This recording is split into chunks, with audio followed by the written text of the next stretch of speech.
મૂકીશું.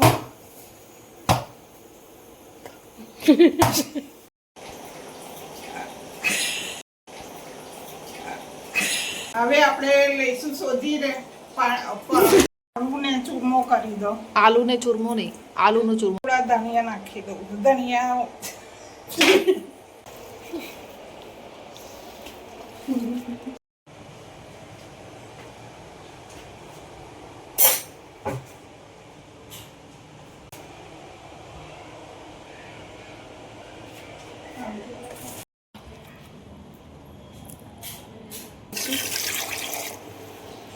પાણીપુરીનો મસાલો બનાવવા માટે આપણે સૌ પ્રથમ પહેલા બટાકા બાફીશું.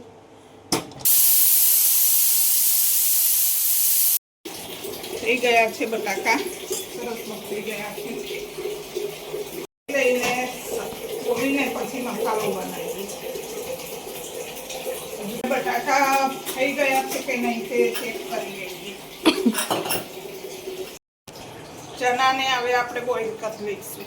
પહેલા આલુનો ચૂરમો કરી દો. હવે ચણા નાખું છું. હવે વાટેલા ગ્રીન મરચા નાખી દો.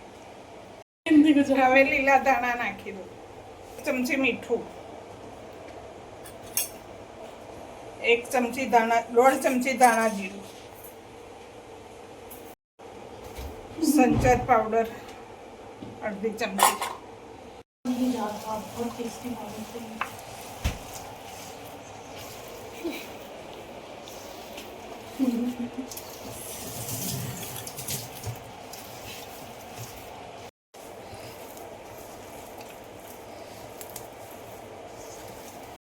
આજે બનાવીશું આપણે પાણીપુરીનું પાણી અને કેરી વાળું બનાવીશું.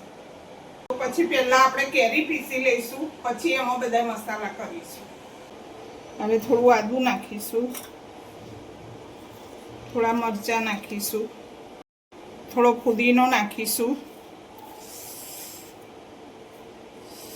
થોડા ધાણા નાખીશું,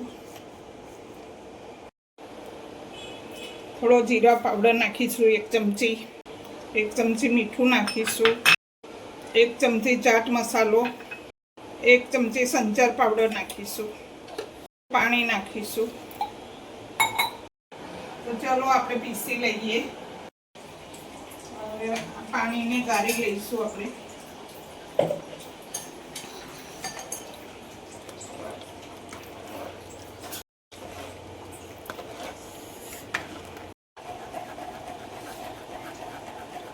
પાણી તૈયાર છે.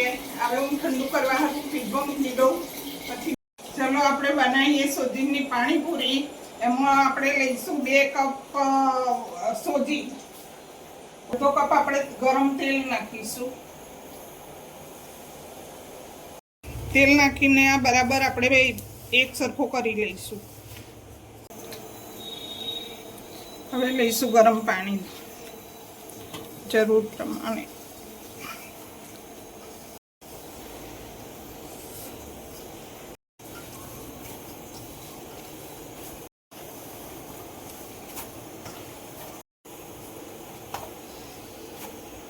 હવે થોડુંક પટકીશું.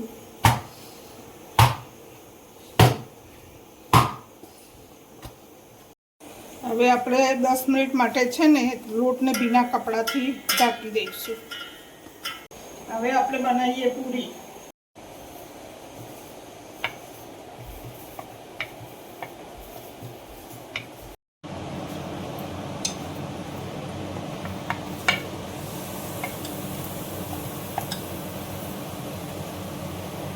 પલ્લી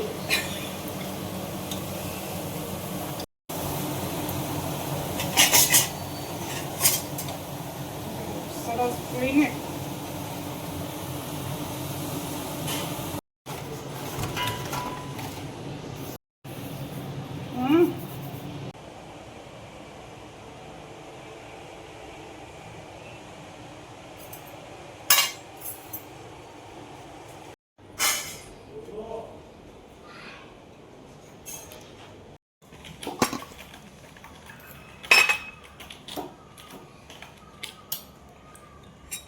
વરસાદ આવવાનો લાગે છે.